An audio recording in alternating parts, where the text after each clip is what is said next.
When the world gets weird and the bills get thick, you call on Clint and you feature Dick. One talks numbers, the other talks slick. Two dads, one mic, yeah, this could stick. Clint's crunching figures straight to the point.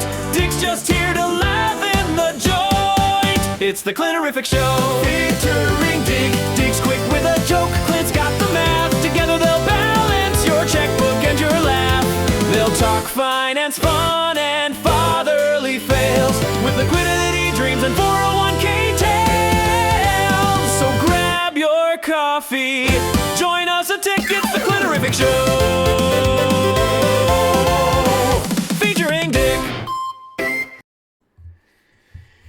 And welcome back to the Clinterific Show's Christmas special for 2025. Merry Twinkle Twinkle. Yeah. How's it going this evening, Mr. Dick? It's going pretty well, Clint. My wife reminded me why I married her. Today she made several batches of cookies. Oh, nice. What kind? Not the other thing. First she had me taste her Snickerdoodle. As doodles. Those are my favorite cookie ever. Oh, okay. Snickerdoodles, of course. Yeah, Snickerdoodles. They're my favorite cookie ever, and they're definitely one of the reasons why I was very interested in her cooking ability. Ah, nice. And I also do like her ginger snap. Wow. Cookies. Wow. We're going to have to put an good. adult warning on this episode. we might edit that out. Just edit that part out. Yeah. Her ginger snaps are also really good. Nice. So I'm gonna be a little fat boy over the day and a half I have off from work, stuffing my wife's. Did you take off? Are you off tomorrow or are you off Friday?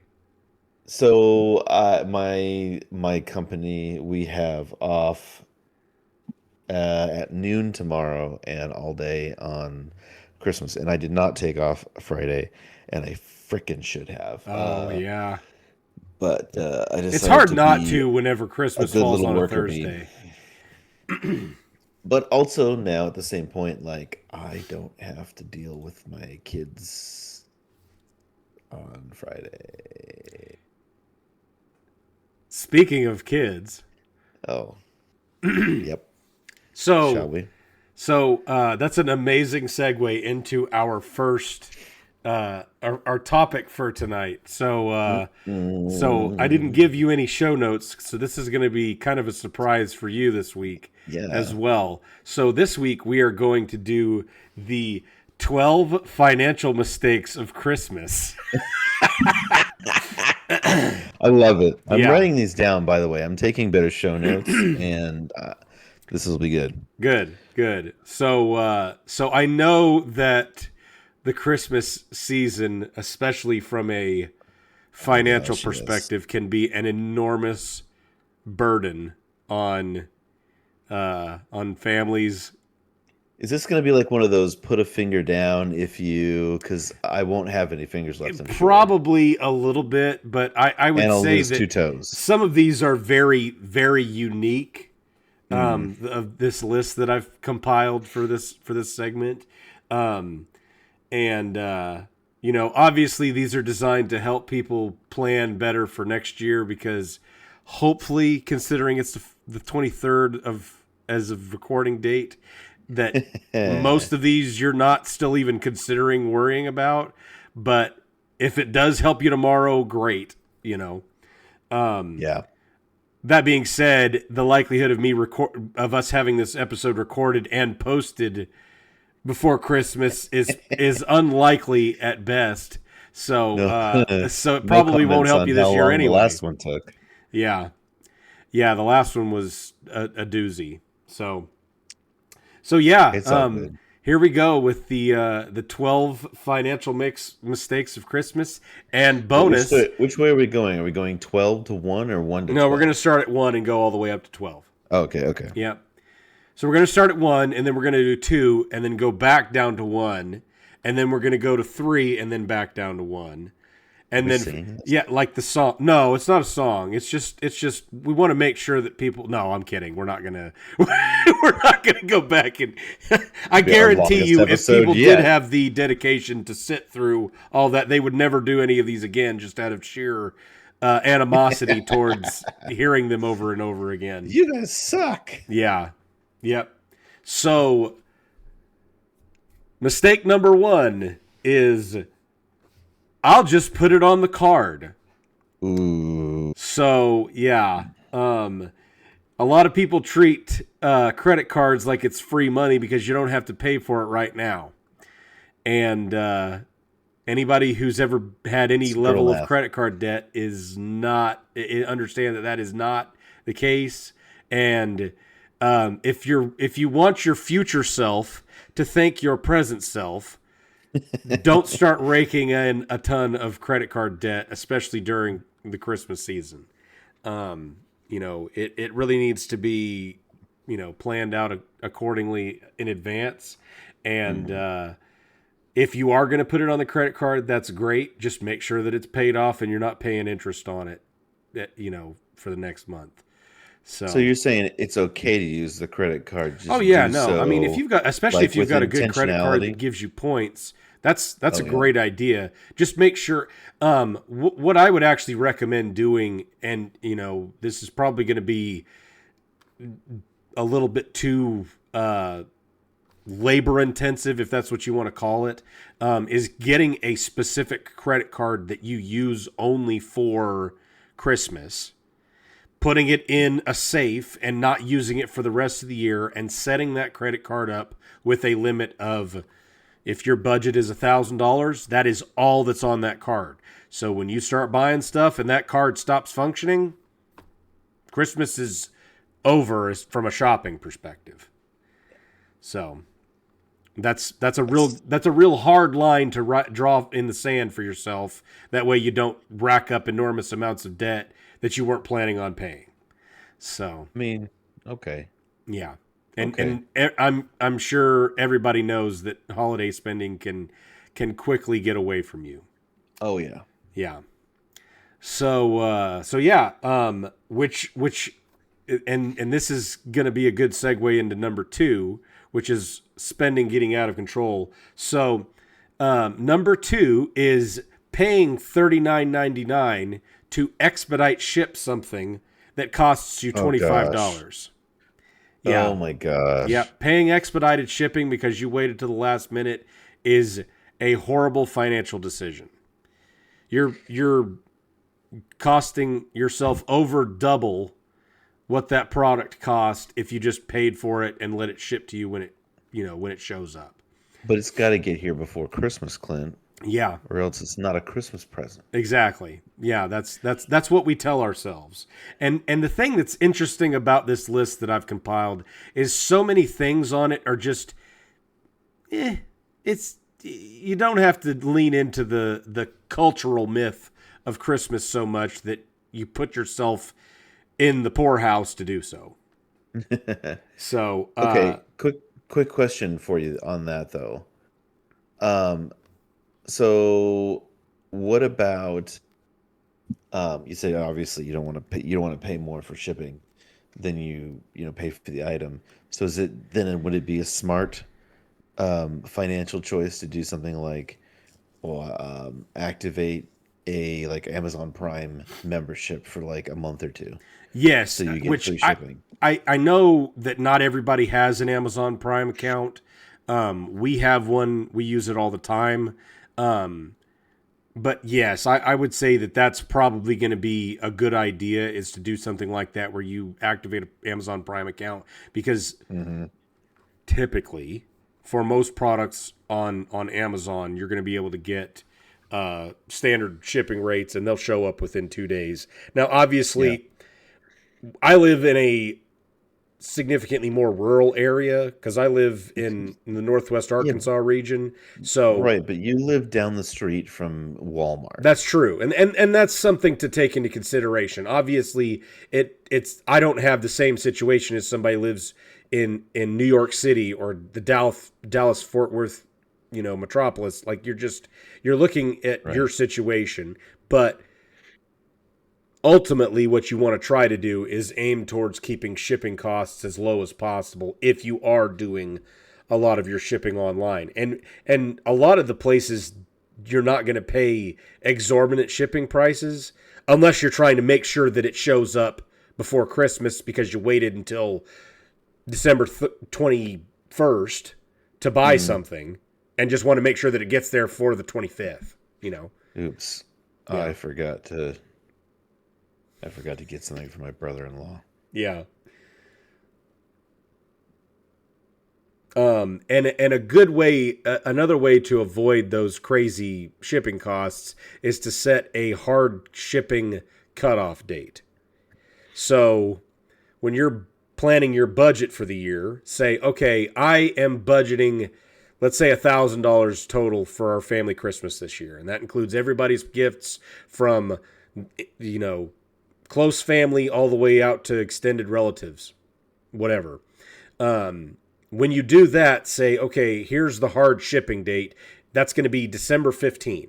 Anything that's purchased after December 15 has to be a digital-only product or a product that you just don't care if it shows up before Christmas. Okay, I want to buy my kids a new game for the Nintendo Switch or a new game for their Steam or a new membership to Netflix for next year or whatever, You can do that after the 15th. Just make sure that you've purchased all the stuff that needs to be shipped to you before December 15, and then you should not have any problems. Which actually is a really good segue for number 3. So number 3 is buying gifts and presents for people that you don't even like. It's what this mistake is called is, I'm classifying it as social guilt spending. I haven't talked to this guy in 7 years. Here's a hoodie. Which why? I don't really fall under that umbrella. I don't. If I haven't talked to you, I'm not buying you something. But that doesn't make any sense. I know there are some people that probably fall under that umbrella. I'm sure that probably correlates significantly more with what your love language is and stuff like that. I don't know if you're familiar with the 5 love languages or 6 love languages, whatever, however number they are. But I know that gifts is one of them. So yep, both giving and if you're trying to repair a bridge that has been burned 20 years ago, yep, find a better way to do it than overspending at Christmas. I'm all about giving and receiving. Yeah. But I mean, it's 2025. It's about time that we start normalizing doing group gifts or like a card, okay, here's a gift for your whole family. Like I bought your family Twister this year for Christmas. Right. Everybody can get in on the fun and, right. Yeah. Like I got my brother and my sister and my brother-in-law a calendar of dogs pooping in beautiful places. Exactly. Yeah. I can't wait. That's fun for the whole family. Fun for the entire. Their boys will love it. Exactly. And I'm sure they'll love hearing the boys cackle. That's the joy of it. And honestly, let's also normalize just not giving anything because it's hard enough to figure out what to buy somebody that you know very well, much less figuring out what to buy somebody that you don't know. Yeah, jeez. Yeah. So, yeah. So here we go to number 4, and this one was something that I think I need to probably do some reevaluating of my my own personal finances. Subscriptions that you forgot you signed up for. So rocket money, right? Yeah. So I know a lot of companies and subscription models have a Black Friday deal that really it just turns into a monthly donation to a corporation that you don't need to be donating to. Right. And you're not even using that service. It's like, oh, my Peloton subscription is $75 a month. I sold that bike 3 years ago. Wow, jeez. You know. Okay, that's okay. Real quick, I want to address this because, like, we've all seen the Rocket Money ads. Oh yeah. We've all watched YouTube videos where Yep. they have stumped for Rocket Money or Yep. whatever. Yep. Like, is that really a thing people struggle with? Like, So I'm not the greatest at managing money, Clint, and even I knew when something was sucking money out of my account every month. So the problem is there's Blows a my mind. there's a very easy bridge to get connected to, which is out of sight, out of mind. So a lot of people are using credit cards and debit cards to pay for the majority of their lifestyle. They've Okay, but a integrated debit their card, it comes their right out of Google your Pay, account, their right? Android Pay, Apple Pay, all that stuff. So it handles a lot of stuff for them. The problem with that is if you're not responsible and proactive enough to make sure that you are making sure that you're reviewing your financial expenditure reports every month. And this is, I'm not talking about for businesses. I'm talking about for your personal financial review every month. It is very easy to have stuff get stuck in there and you forget about it and not realize that you paid for it for a year. And, it doesn't seem like that's that big of a deal. But if I went through, I know for me personally, if I went through and reviewed all of the subscriptions that are currently being paid for on my, whether it's, one of my credit cards or my, out of my personal checking account, I would say that could easily, if I didn't pay attention to it, be at $200 a month. Oof. 6 months goes by, that's $1,200. So obviously you want to make sure that if you're subscribing to something, that's something you actually want to be subscribed to. And as soon as you're done using it, get rid of it. Yeah. So you got to be able to, if you're not using these things, what's the point? Exactly. Yep. So I don't know. I know a guy who is very tight with his money, but he's got, subscriptions to like, Nintendo Pro and PlayStation Pro and the Game Pass and all that stuff. And like, I'm like, brother, you're not playing you sit and you play Diablo more than anything else. You know who you are. If you're watching this, you know who you are. Yeah.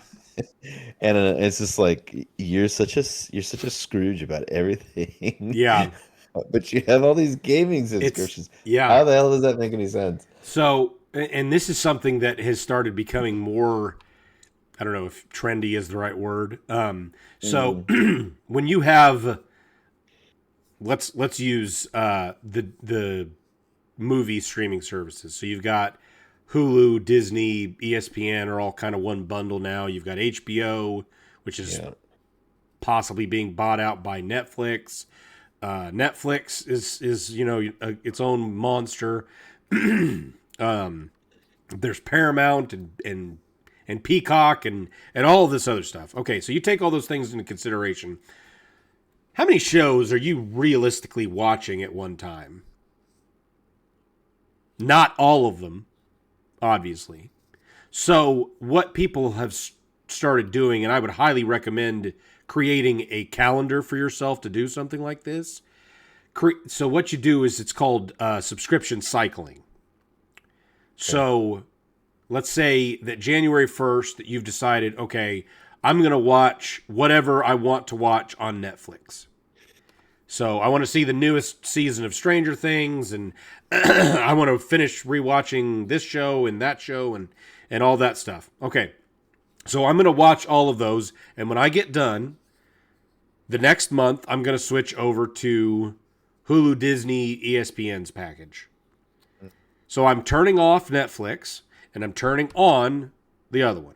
So you're spending approximately, which obviously it's not going to be, dollar for dollar the exact same amount every time, but, you're only going to be paying, let's say, a maximum of $25 a month for video subscriptions. Then you just watch everything that you wanted to watch on Hulu and Disney and ESPN and all that stuff. And then when you're done with that, say, okay, I'm moving on to Peacock because I got to finish watching The Office again and Parks and Recreation. I got to watch that once a year. Okay, turn that on, watch those all the way through. When you get done with that, do it the next month. And that way you can watch all of the stuff that you want to watch without breaking the bank to pay for all of them at the same time. Because let's be realistic, you're not watching them all simultaneously, you know. It's true. And that way you're being a little bit more frugal. Obviously, it makes it a little bit more difficult because you got, you know, way more stuff to manage. But so yeah, the one wrench in your theory that is like that works great for a single person household. But like, I got 2 kids and a wife, and everybody wants to watch something different. Yeah. So and we also get the Disney Plus bundle. Like, this is also a smart thing. Like, we when we upped our mobile plan. You get the Disney plan through your phone. Yeah, the- there's a lot of things that are so like I that get- that you can get set up, which are really nice. So that is one thing to keep in mind. If you're getting one through your cell phone provider, that's great. You know, tap into that as much as you can. Another thing I would highly recommend to do is, at the very minimum, limit it as much as you can, because you could very easily be paying $200 a month in video subscriptions right now. Right. And if you just limit that to $50 a month, you're still saving $150 a month, you know, rather than having them all at the same time. So even if it's, you know, 2 or 3 at the same time rather than all of them, you're still saving yourself some money. And, you know, $150 a month will add up over the year. Exactly. So the next one is kind of tied to that. So here's the logical fallacy that I think our estrogenical friends probably will lean into a little bit more. Nice. I'm sure you've heard this. It's called spending more money to save money. Oh, for goodness sake. Yeah, I got it because it was $40 off. Okay. Think about all the money I saved. So it was $400 and it was a 10% coupon. You still dropped $360 on that thing. Yeah. It's a trap. It's a trap. And It you is. know what? It is. I have my moments where I see it too, where I'm like, you know, and that's the problem with things like Black Friday and Which Cyber Monday. it has and been Super Sunday. almost It's consistently proven at this point that Cyber Monday and Black Friday deals are literally just tags that they marked up 100% about beginning of November, just so they could do a Black Friday sale, right, and make it significantly cheaper. That's what that honey discount code thing got in big trouble for. Oh yeah, I heard about that controversy. Yeah. This episode, by the way, is brought to you by Honey. Honey Dick. Whoo! Sweet man. and savory. Yeah. So yeah, that one's kind of a simple one. Just, you know, just because it's on sale doesn't mean that you should buy it.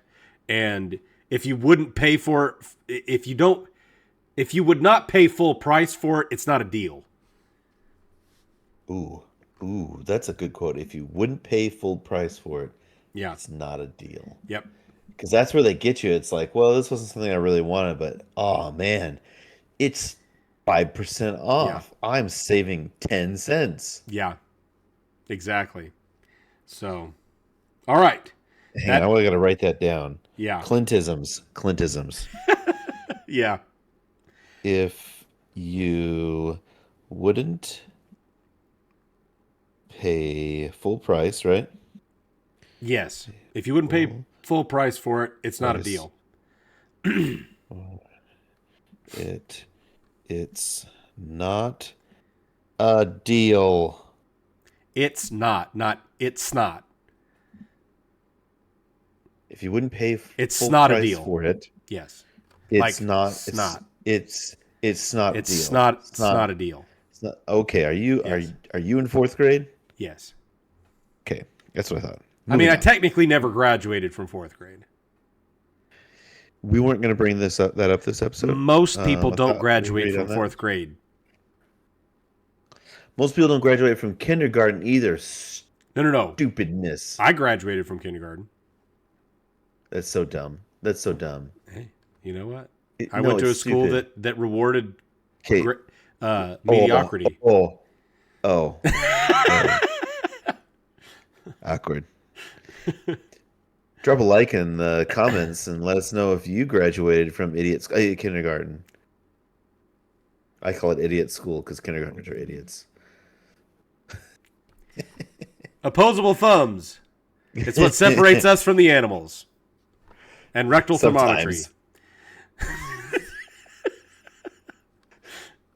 Okay, speaking of Number 6. Speaking of rectal thermometry, gift cards that will never be used is number 6. Hey, here's a gift card to this. Oh, we have a binder full of gift cards that we're just... I think we got half of them at our wedding, and we're trying to figure out where to use them or when to use them. And half the problem is we forget that we even have them when we go to pay for stuff. Well, you got a binder though. Yeah. Like, just carry that around with you. Yeah, whenever you like, go oh, somewhere. let me check the binder. Your kids are gonna hate you growing up because, like, Dad, stop scrolling. We're even in the parking lot. Like, Dad, stop Yeah. scrolling through the binder. Yeah. Someone's gonna see. Yeah, exactly. Yeah, you're embarrassing me. You're embarrassing me, Dad. Yep. But yeah, it is a enormous industry for these stores and restaurants and stuff like that, and they are making a killing off of product that they're selling that they don't have to deliver. So Oh yeah, that's just it's like a little cardboard thing. Like, yeah. I mean, man, and the profit amount on of that. money that they're getting off of these cards is probably astronomical. I'll see if I can do some research and figure out what kind of numbers they're looking at. But I would be willing to bet that places like Walmart and Target get a huge margin off of gift cards that are never used. And that's just free money to them, other than just the cheap plastic that the card comes on. My goodness. Yeah. So. Oh my goodness. Yep. And speaking of stuff that you can buy at Target and Walmart and stuff like that, that brings us to number 7, which is hosting television like you're on HGTV. I'm sorry. Wait. You're gonna have to run that one by me again. Hosting Christmas like you're on HGTV. So I don't know we're gonna fight. We're gonna fight now. Okay. Yeah. You have not Them's seen fighting the words. Christmas No. Wonderland. So here's the Christmas the Wonderland that is my house right now. No. So I'm not saying don't decorate for Christmas. Go nuts. Decorate for Christmas. If that's the tradition that you want you and your family to have, I support that entirely. What I'm talking about is we have $3,000 of Christmas decorations that we throw out Rookie numbers. I'm not saying us. I'm saying, like, this is the hypothetical situation. Don't have $3,000 worth of Christmas decorations that you throw out January 1st and replace all the next November. Okay. That happens a lot. So stupid. Are you kidding me? No, I am not kidding you. I set some of the same stuff up every year. In fact, actually this year I'm going to take pictures of everything I've set up so I can know what I need to do for next year. But like my wife and I bought certain pieces of Christmas decor our first year of marriage, and we're going into year 13 and we still have some of it. Exactly. So That's the stuff that's going to hold any kind of sentimental value for, when you're passing that on to your kids and stuff like that, Shit, they ain't getting my Christmas decor. That's coming with me to the grave. Are you going to have what do they call those? A sarcophagus? Like a mummy, or like build like a huge, pyramid with a tomb, and it's just Christmas crap. I'm gonna need a tomb, and I'm gonna be king. Listen, Christmas, Tootin' Christmas. That's what I'm gonna be. Tootin' Christmas. My two favorite things. Listen, tooting. If you do that, you need to charge admission, and that needs to be the Christmas event. Where you decide to pass on. We'll charge admission, and the admission will go to pay for new little light bulbs, new decorations for your family because they didn't get any Christmas decorations, and they ain't getting any. Yeah. Oh man, that's funny. Oh, so yeah. Just reuse it. That's all you got to do. You can add to it every year. Let's create a collection.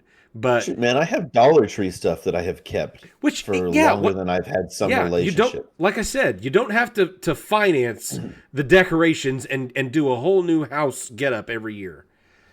If you know what you're doing and you know what you're looking for, Dollar Tree actually, low key, great place to shop for Christmas decor. So I don't know if you have these stuff that has. As long as you don't get stuff that has glitter vomited all over it all the time. Yeah, glitter is just the herpes of craft supplies, and I hate everything about it. Yeah, absolutely. Yeah. But no, I don't know if y'all have, I'm sure you probably do. They're pretty new. We just got one put in here where I live in Northwest Arkansas, Five Below. Mm-hmm. Yes, we do have. They have real good stuff too. I haven't been there yet. Yeah, they're actually, I think they're better than Dollar Tree and Dollar General is not really in the same vein of things. Five Below, I believe Anna went there for her Christmas, the stocking stuffers and stuff like that. Mm-hmm. Mm-hmm. She got a ton of stuff, and it was like $19, and I mean way more than you would have thought she would have acquired for $19. Right? Yeah, this is pretty cheap. Yeah, hit up Five Below and Dollar Tree. Go nuts. I mean, yeah. What was I gonna say? Oh, I haven't been there. We have one here, and I've been there. We bought a bunch of the floats for our backyard pool. My favorite one. We actually did that too. The toilet seat cover, it's like the toilet, and it's got the tank on it. I was literally just about to say that. We got that from my dad for his birthday because they finished their pool this year, and he loves that thing, and that was that was a break. I think it was like $3, and we were like, this is happening. That's my favorite one to sit in, and just since my wife says all I'd ever do is sit in the toilet, I figure I'd get a toilet I can sit in the pool. Yeah. You got to get comfortable. Exactly. Yeah. Normalize doing normal things, like pooping in the pool. TM. TMI. Speaking of ignoring things that I just said, next, number 8 on our list is ignoring that January exists. So a lot of people are like, oh yeah, it's Christmas time. Let's go nuts. Let's spend all this money. And then what happens? It gets to January and they're like, oh crap, I have to pay my mortgage. There's no money in our bank account and our credit card's maxed out because we went a little overboard during Christmas. Yeah, just don't do that. Please. Your future self will thank you.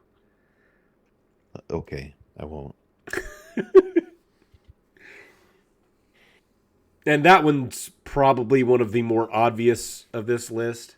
I mean, you'd think. You would think, but yeah, just take, I would recommend leaving one full paycheck untouched so you can handle your January expenses. Because that should be at least enough to take care of your mortgage. And you can figure the rest of the stuff out. So, figuring it out. Okay, So this one's a lot harder, and I know that that Mr. Dick here is going to have some insight into this one as well because he has kids. But number 9 is actually buying kids presents that peak for about 11 minutes. I got this really cool toy that they said they wanted so bad, and they played with it. Yep. And then they spent more time playing with the box than the actual toy. And the thing that's even more infuriating about that is odds are it took you like 3.5 hours to put that stupid thing together. Don't get me started. Yeah. So I told my wife, like, we agreed quite a while ago that we were going to follow a kind of a motto for buying the kids presents for Christmas, and it's a four present rule. Something they want, something they need, something to wear, something to read. That's it. Interesting. I like that. That's a really good rule. Yeah. Right. So, like, do they need socks? Well, that's something they need. Yeah. So they get socks. Or maybe not socks, because, like, you also get them something to wear. Yeah. Like socks. Do they have something they want? Oh, I really want this Lego set. Okay, we'll get you that Lego set. We're not going to get you a million other cheap plastic Chinese crap. Yeah. That, I mean, the grandparents are going to get them all that stuff anyway. But it's not my money. Yep, exactly. Yep. But one of the other things to keep in mind about that is experiences leave a way more lasting impression than breaking the bank buying these toys. Odds are your kid does not even remember what you bought them last year, but I guarantee you they remember what you did last year, even when they're young. Right. I will say that there are, chances are they're not going to remember a lot of these presents. I have a few that I remember. Some. One that a couple that I remember because they were just like awesome. Yep. And then one I remember because it was the worst thing I had ever gotten in my life. Yeah. And I had no want or desire, had never said anything about wanting this. And it showed up, and it was like one of the only things I got because it was kind of expensive, and it was the worst Christmas. Yeah. No, I get it. But yeah, so just try to focus on giving your kids more experiences. If you've gotten them presents and you're like, hey, I don't even know what else I can think of to get them. Don't go crazy and buy them too much stuff. A lot of kids, there's a lot of studies that have been coming out recently, which obviously I don't have references for any of these, but I Where's believe the sauce, Clint? Where's the sauce? Yeah, I would have to look to find the sources, but I believe that there's been studies, and I know Anna has told me this personally, that when some kids get too many gifts, they get overwhelmed and only want to focus on one present at a time anyway. So it's like, okay, you bought them 45 gifts and they spent 3.5 hours unwrapping presents and they only played with one of those presents. Well, like, okay, that's something to keep in mind. Spread it out a little bit over the year instead of waiting until Christmas to get them anything. Mm-hmm. It also helps you from a cash management perspective. I also feel like, and I know like this is kind of a struggle for my wife and I feel like, because we didn't get a lot of toys growing up, and we want to get the kids a lot of stuff, but like, man, there comes a time where it's like, man, they've got just too much stuff. Oh man. Kicking around the playroom or just in the house, and it's like some days I just want to just get a bag and just start throwing things that they leave on the floor. And honestly, like, they don't, I don't feel like they really truly play with a lot of things. Mm-hmm. They maybe play with a couple things, but I also don't feel like they really play deeply with anything because there's too many things. Yeah. Which and that's one of the things that that Anna and I have actually been talking about a lot recently, and we're trying to create a Christmas tradition around this. Right. Our kids are a little bit too young to really understand this, but hopefully next year they'll be at least old enough to kind of understand the basics of the concept.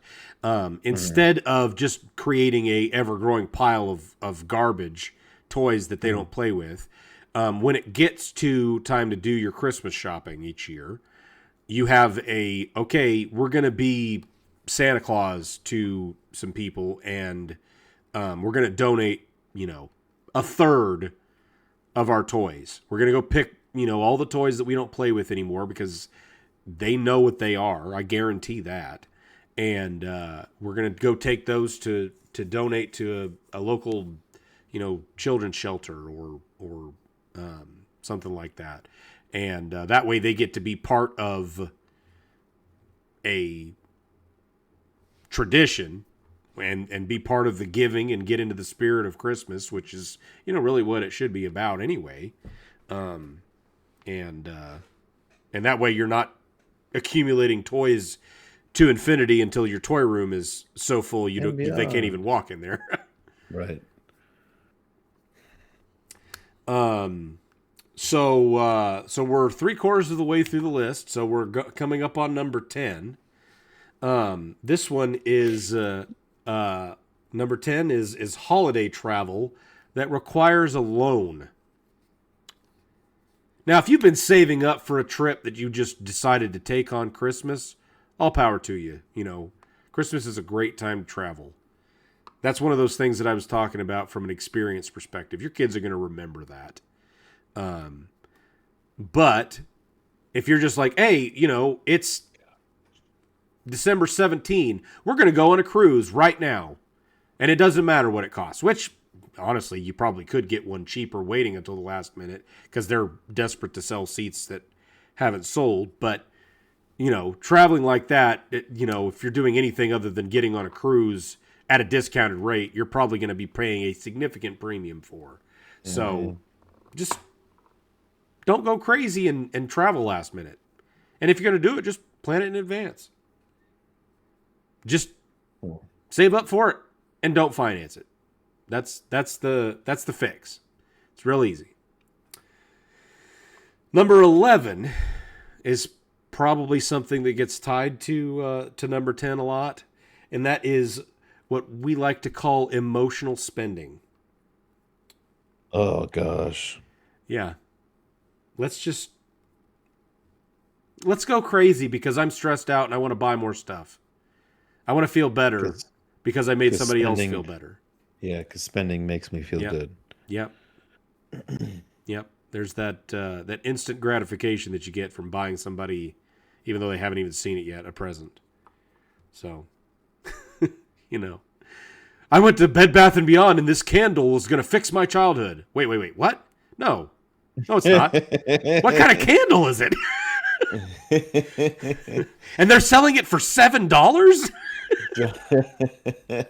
There's people who pay thousands with shrinks for that. Don't knock it. Don't knock the candles, man. Yeah. Listen, I don't have a problem with a candle, but it sure's not going to fix your childhood because it smells like birchwood. Whoa. Okay, maybe birchwood would. Birchwood could. Birchwood should. I mean, it's gonna. Yeah, it could come pretty close. Yeah. I mean, I might need a couple because my childhood. Yeah. Which, speaking of trauma, that brings us, that's a really excellent segue to number 12.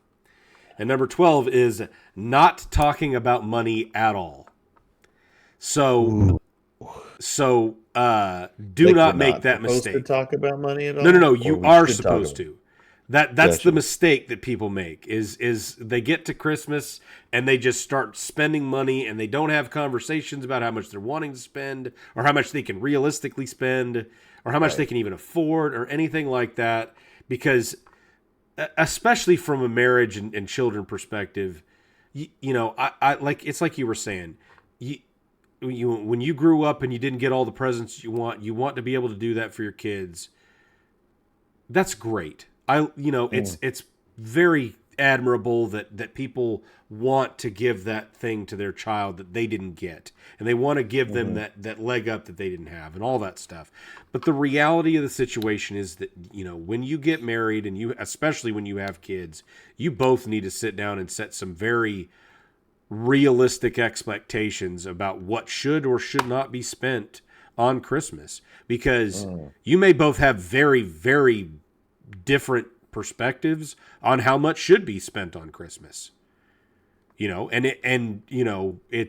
one of the hottest button issues from a divorce perspective that there is, and I would be willing to guess that a significant amount of those divorces have a lot of check boxes that are checked next to the Christmas overspend, So yeah, Christmas doesn't have to be ridiculous. Just sit down and have a conversation about it before it gets to a point where you can't have a conversation about it. Oof.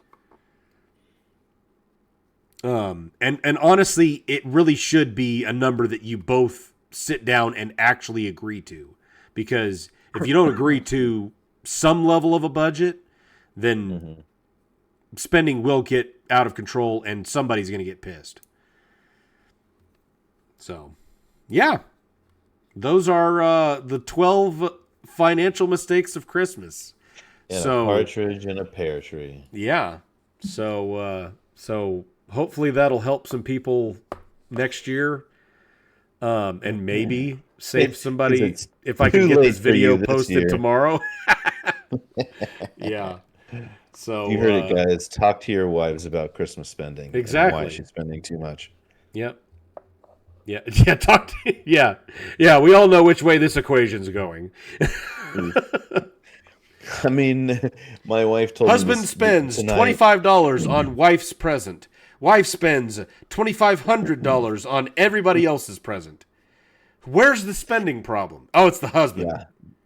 Yeah, absolutely the husband. That douche canoe just spent $25. He broke the bank. My wife sat down on the couch to me tonight after supper and was like, "Would you like to know what you got your sister and nephews for Christmas?" I said, "Yes, please." Yes. So I can feign Thanks, not surprise. Yeah, exactly. I mean, we already talked about the dogs pooping in beautiful places, which is an absolute must. Oh this yeah, year. that's an excellent gift idea. My sister got me 12 months of mullets for a calendar last year. Nice.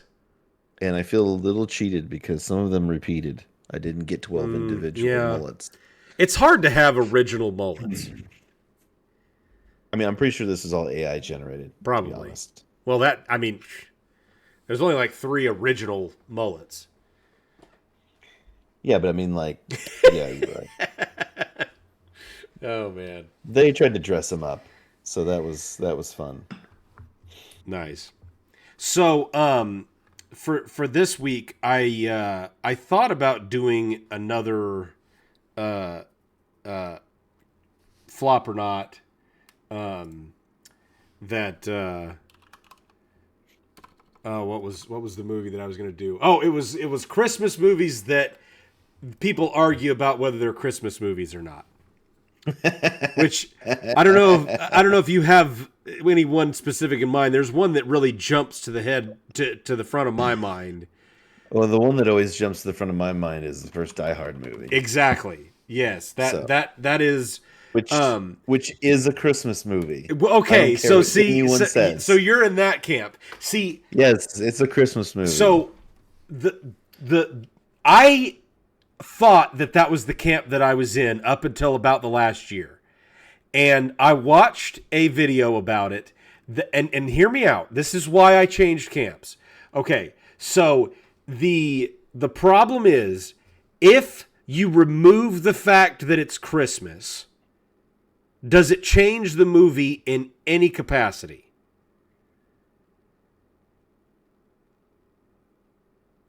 I mean, yeah, it makes it not a Christmas movie. Well, but what I'm saying is like, okay, it could be a birthday party that they were having at at the building. Okay. And it would change nothing about the plot in any real meaningful way. Because the only reason that they were there at the building was because of the Christmas party. Right, but one of the big reasons that they chose to do the heist then was because there were going to be so few people there because they had gone home for Christmas. Okay. Because Nakatomi Tower is a huge building, but you're telling me right. Nakatomi Tower is a huge building. If it was just like a normal weeknight, you're telling me that they're only that one floor. And of course, some of this is suspension of reality because it's a movie. Obviously, but only that one floor would have people. Well, no, there'd be people there. Okay, but what if it was Thanksgiving? Well, then it'd be a Thanksgiving movie, Charlie Brown. I understand that, but what I'm saying is I am more in the camp that it is a movie that takes place during Christmas, not a Christmas movie. Well, how does that not make it a Christmas movie? I realize that sounds like semantics, but and like I said, the only reason a rose by any other name, Clint. Yeah, exactly. No. But seriously, like the more I think about it, and I watched a guy that did like a really like in-depth analysis of whether this was actually a Christmas. He brainwashed you. He did. I drank the Kool-Aid. It was probably more a Hawaiian. You mean the eggnog? Yeah, the eggnog, exactly. Now, eggnog is disgusting. Yeah, no, we make wassail in this house. We do not. We do not do eggnog. Wassail is where it's at. Exactly. Yeah. But yeah, so I was like, okay, let's do a flop or not for which everybody knows. Like I thought about doing a flop or not for that, and I want to see if you can guess kind of pointless how much money they make because obviously we know it was not a flop. It's obviously. A very well received movie. So it is the biggest Christmas action movie of all time. Okay, action. Jingle All the Way, I think, is the biggest action movie of all time. I mean, it's Arnold Schwarzenegger. Action Christmas movie. Yes, you gotta put that in there. Action Christmas movie, obviously. Which is honestly, Jingle All the Way is by far one of my most favorite Christmas movies. Really? Okay, so I rewatched I love this movie. I rewatched that movie. Down. I rewatched that movie the other. Yeah. Oh my goodness. Yeah. It's turbo time. Oh my goodness. Yeah. Like it was so much more campy than I remembered it being. Like it was comical. That's part of why it was amazing. Yes. But the part where him and Sinbad get into that radio station because the guy's saying that he's got a Turbo Man doll, and he pulls out that package and it says it's a bomb, and it ends up being an actual bomb. Sick people in this world, man. Sick people. Oh my goodness! Just so many things. Yeah. It was like some of it was like cartoonish. It was comical, and the thing that I didn't even think about was the fact that the son is the kid who ends up playing Anakin Skywalker in Star Wars. So that threw me off even more. I'm like, when's he going to start using his force powers? You know.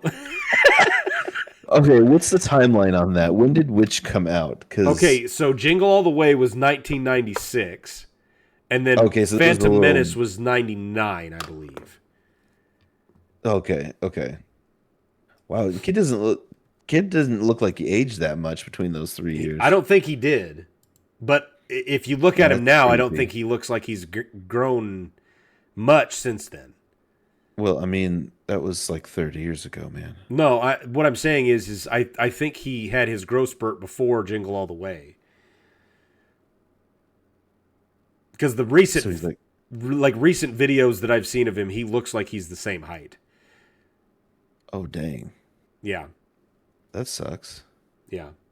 Which I understand that there was a significant amount of, I guess, bullying that happened because of the Star Wars film, because the Phantom Menace was so universally panned from Star Wars fans. Which is too bad. Yeah. Jamie? He was Jamie, right? Yes. Jake Lloyd. Yep. Oh my gosh.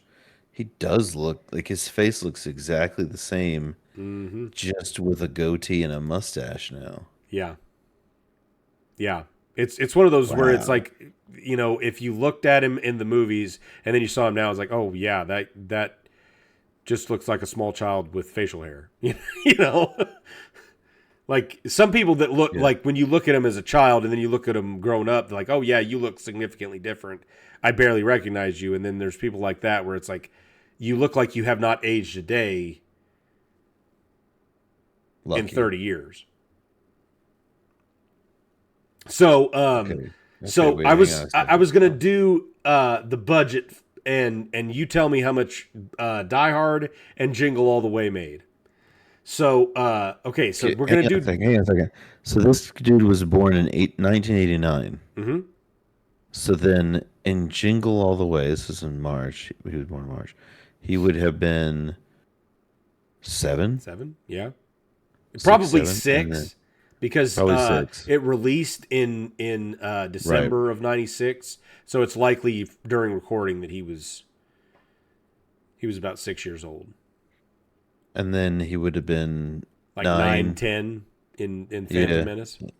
Wow. I would have thought there'd have been a much larger, like, physical change in those 3 years. Yeah. Okay. Anyway, sorry. Go ahead. No, you're good. Go ahead. So, budget for Die Hard is 25 to 35 million. Okay. So, obviously they did well in theaters. Obviously, yes. Obviously. Wait, did they do well in theaters? Yes. I think they've done significantly better since theaters, but they did well. Yeah, in theaters. residuals on that got to be pretty good. Yeah. So, if you had to take a guess, what do you think? You said the budget was what? 50? 25 to 35. 25 to 35 million. Mm-hmm. I'm going to guess a tripled to quadrupled that. Close. They did actually a little bit better than that. So estimates put box office at 140 million to 141.5. Oh, wow. So yeah, they did very well with that movie. Nice. So Jingle All the Way, their budget, which actually surprised. Okay, so Die Hard came out in 1988. Jingle All the Way was 96. Their budget was 60 to 75 million. Oh, so they spent, well, probably a lot of that went to Arnold. Oh, 100%. Arnold was a big name at that point. Oh, yeah, dude, he was in everything. Yep. So 60 to 75 million. Do you think it did better or worse than Die Hard? They probably didn't do as well as Die Hard. Because Die Hard is now. Keep in mind, Die Hard is an R-rated movie, so typically, R-rated movies don't do as well in theaters as most PG and PG-13 movies. Which this one was PG, I believe. But I feel like so Jingle All the Way is definitely like a core memory type movie for me.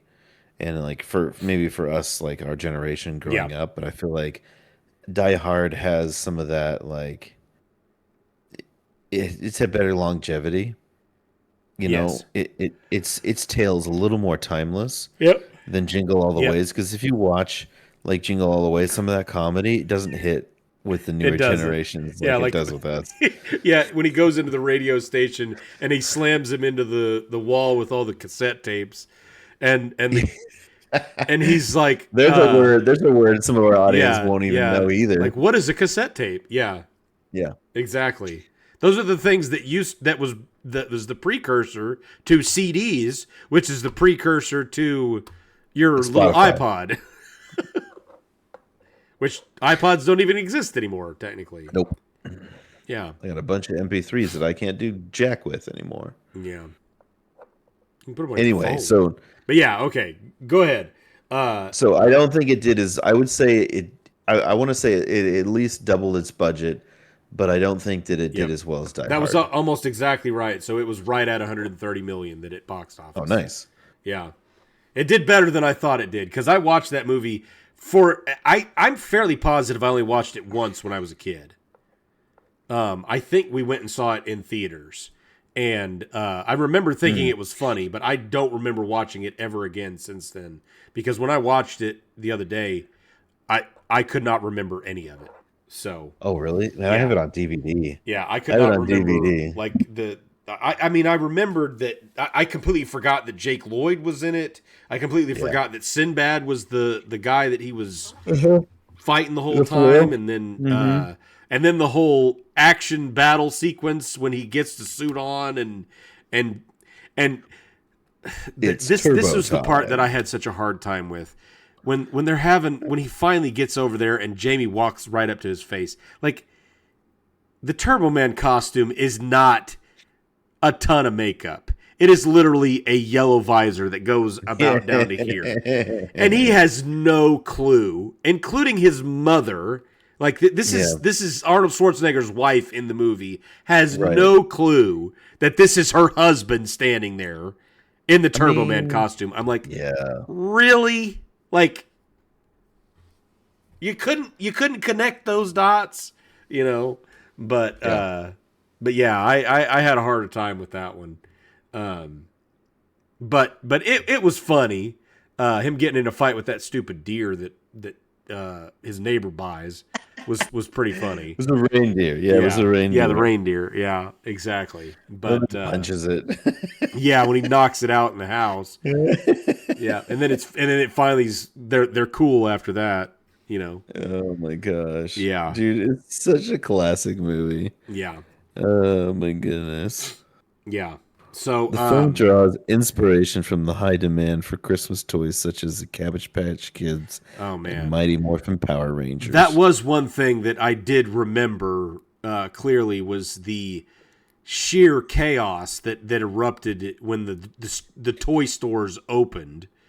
That was a 90s thing that I don't think really happens much anymore, where these really high demand toys that are coming out for Christmas, where stores just got mobbed by people. I mean, people got trampled. There were people that were literally trampled to death to get some of these dolls during Christmas rush.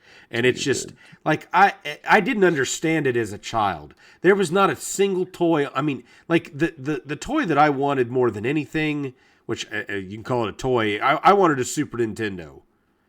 Like, that was what I wanted. I wanted a Super Nintendo. I wanted that for like 6 years, and I finally got one in like 95 or something like that. That was one of the very few Christmas presents that I do remember, because I loved it, because I wanted it for so long. Yeah. And like, I just never understood. There was not I could not imagine somebody getting trampled to buy a Super Nintendo. And that was the toy that I wanted the most. But it was like, this just does not make sense to me. Dude, yeah, I understand. Like, it's so funny. You know, there is a Wikipedia page for Cabbage Patch riots. Really? Yes. Wow. Cabbage Patch Kids toy. It says it was such tremendous demand in 1982 that the parent company Coleco was the best performer on the NYSE, rising from $6.87 a share to $36.75. Wow. Wow, that's incredible. To have a full, what is that, a 6x jump? Yeah. Because of one toy? Jump. Oh my goodness. That is incredible. Wow. Oh gosh. So the Wikipedia for Jingle All the Way says that, like, some of the inspiration for the movie came from some of this stuff. You're gonna love this. So this is talking about the Cabbage Patch riots.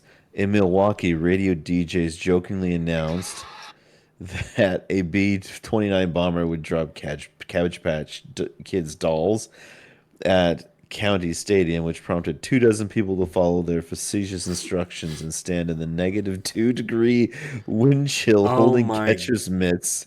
Goodness. Oh my goodness. That is insane. So it just makes me think of like the radio DJ had that promise that you could get a Turbo Man doll, and it turned out it was just a voucher for it later. Reports of violence included hitting, shoving, and trampling, as well as customers attacking others with weapons such as baseball bats in order to obtain Cabbage Patch doll. Wow. By 1984, with more supply of the dolls and demand dropping, violence declined. Wow, that is incredible. And I don't know, have you ever looked at a Cabbage Patch doll? Oh They're yeah, ugly AF. I'm fairly Like, positive what that my the sister heck? had one. Now, this was after the craze had died down. Sure. But yeah, I'm fairly positive that she had one in, the not early '90s. Yeah. So yeah, man, yeah, insanity is what that is. It is insanity, absolutely. Yeah. Hilarious. Yep. The things people do. Oh man, no kidding. So yeah. So that's our flop or not segment for this week. Yeah. So and that will be the final Christmas series that we do. So next week we're gonna do a segment on. I'm gonna see if I can put together some New Year's movies. Because there's Like Forrest Gump? sure, if that's a New Year's movie. Honestly, I don't even like. I was trying to think of like there's literally a movie called New Year's Eve, and I have a feeling that movie has a budget that just blows people's minds because of the sheer list of A-list actors at the time that it was made. So I want to check that out and see how much they lost on that, because there's no way they didn't lose money on that insanity. So I thought about looking that up. So yeah, check out next week. We'll have at least a couple New Year's movies, and we'll do that. So cool. That's gonna bring us full circle to our Going Deep segment this week. Going Deep with Dick. Do you have any thoughts for this week? I don't know if you've put together anything. We had not really discussed a lot of the topics that we were going to have, because it's Christmas week, and the week got away from me. I got sick last week, got the flu, and basically spent 3 full days in quarantine because I was trying to keep the kids and Anna from getting sick, which completely failed. So now they all have it right now. Nice. Yeah. So I'm hoping it wraps up and they're not too sick for Christmas, but yeah. I don't know if you had any Going Deep thoughts. I had one which I feel like is something that you could very easily apply to the Christmas season, I guess you could call it. If you don't have any, I'll read this, because I heard this. So I follow this guy on TikTok. I think his name is Red Choi or Reed Choi. Yes, no, I know who that is. Yes, I follow him on. He's on YouTube. all the platforms. Yeah, exactly. Yeah. I love it. He's got some really insightful stuff, and he's also very funny as well. But yeah, he had a video that he posted, and I don't remember the entire context of the video, but the skit essentially that he's doing is kind of a back and forth between, I believe it's him and Jesus, and the crux of what he said, because I actually wrote it down so I could remember it. It says he said, being a good person doesn't require you to set yourself on fire to make sure someone else stays warm. And I was like, that's something that is so insightful, because especially from a Christian and a father and all that perspective, it's very easy to say, I need to do everything I can to help this person or help this person or help my family or help my friends or whatever, and forget that it's impossible for you to keep caring for somebody else to, if you're trying to care for somebody else, to take, every resource and all the strength and all the rest and all that stuff away from yourself to do that. Mm-hmm. And I just, when he said that, I was like, that's such an insightful and clear way to say such a very profound thing. That, the truth, it's the truth, Christmas, and especially in a season of giving, you don't need to break the bank to show somebody that you care. That doesn't have to be what it's all about. Now, I'm not saying, don't celebrate Christmas and don't buy gifts for people or anything like that. But it's just going overboard over and over and over again. Like you said, don't set yourself on fire or set your house on fire or your family on fire so somebody else can feel warm. Mm-hmm. I just thought that was a very good thought, to kind of dive in, and I know that's easy, especially from a fatherhood perspective. That it's easy to think, okay, well, I've got to sacrifice everything so that my family is taken care of and is happy and content and has all the things that they want and need and everything else. And yes, as a father, it is your responsibility to make sure that your family is provided for, and healthy, and you want them to be happy and things like that. But that doesn't mean that you have to completely sacrifice all of your happiness and fulfillment and things like that to make sure that they're just a little bit more comfortable, Right. It reminds me of an idea that kind of changed some of my thinking when I was in college, and I was taking an EMT course, and one of our instructors was a paramedic, and he put out a situation to us. He said, you're walking onto a scene, and like maybe the house is on fire, or I don't remember exactly the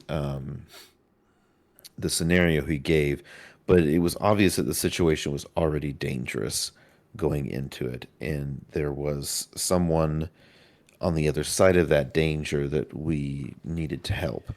And he said, okay, so in this situation, who is the most important person to take care of first? And, everyone gave kind of their answers. And in the end, he said, no, you are the most important person to take care of first. Because if you aren't taken care of, how are you going to help somebody else? Mm-hmm. And and that was just like, I was like, light bulb moment, like, oh, he's right. Like, in his example, if you run into a burning building, and of course you're not prepped for doing that kind of thing, and you're going to burn up alive along with the person you were trying to pull out. Now there's two people in the building. Right, exactly. Yep. Two idiots that can't extricate themselves. So Word for the day. Sometimes expectorate. Expectorate. It's different. Which is to chew? No, that's masticate. Expectorate is like it's like expelling mucus from anyway. Of course. Right, it's why masticating. Masticate, yeah. Masticating. Anyway. Moral of the story is don't overstretch yourself. Like, oh yeah, it's good to want to help other people. Yeah, but you got to make sure that your house is in order first. Exactly. Your house being you, and if you're stretched to the limits and you're overburdened, and there are times where you've got to step back and say, okay, I need to take care of my own house. I need to get my own things in order, and then I can go help other people again. Yep. Because I won't, obviously helping other people is really important. In fact, I've never felt better than the times that I go out and do for others. But my ability to do so, there is a diminishing return there if I haven't taken care of myself first. For sure. So, Yep. That's definitely a good point. If you're not taking care of your health, for example, you're not going to be able to go out and save somebody from a burning building. If you weigh 500 pounds and you can't walk, you don't need to be running in a burning building. So making sure that, you're being taking care of yourself from that perspective. And it's the same thing with your family. If you want to be around to provide for your family, then it's probably a good idea to make sure that you're healthy. So, exercising and eating right and resting and there's so much value that is lost in people's lives because they're not taking care of themselves properly. And it's not even about focusing on yourself. It's just doing simple things to keep yourself in a healthy potential state of mind, if that makes sense. I don't even know if that's really the right word for it, but just, eating a little bit healthier, trying to one of the things that I have a hard time with, and I know that's something that we've tried to dive into with this Going Deep segment, is there's a lot of focus on self-help and self-healing and mental health, and I need a mental health day, and the problem with that is so often it has such a negative, self-centered connotation that's where my issue comes in with something like that, where I need a mental health day. And if that's just the terminology that we're using for it, then, it is what it is. But the reality of at least from my perspective of the situation, is when we're trying to care for somebody, when we're trying to take care of our spouse, our kids, our parents, because, when you get to your 40s, you start having to help take care of your parents in some capacity. And whether that's, taking them to doctor's appointments or driving them around because their vision is starting to go or whatever, if you're not able to take care of yourself, then you're not going to be able to do any of those things effectively. But don't make it so much about, I've got to just stop everything and shut everything out in order for me to fix what's going on, up in my head mentally. Because most of the time, to me, it kind of seems to me like the crux is I'm just going to go focus on me for a long time.